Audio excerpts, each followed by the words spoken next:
गैर फितरी इत्तेहाद था और आप इसका इजहार। नून लीग के रहनुमाओं ने तहरीक इंसाफ पर एमक्यूएम से मुकमुका का इल्जाम लगा दिया। तलाल चौधरी कप्तान पर खूब गरजते बरसते रहे। जब आप कराची जाते हैं तो उनसे एनओसी लेकर जलसा करते थे, इसी वजह से जलसों में उनके खिलाफ कोई बात नहीं करते थे।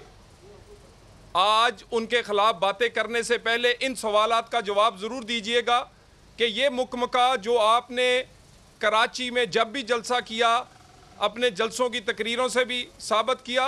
सेनेटर निहाल हाशमी भी चुप ना रहे, कप्तान को बता दिया कि कराची के वारिस कौन हैं। कराची के लोग लावारिस नहीं हैं, कराची के लोग वारिस हैं उनका, उसके वारिस मुस्लिम लीग हैं और वो उसी मुस्लिम लीग के बानियान की औलाद में से हैं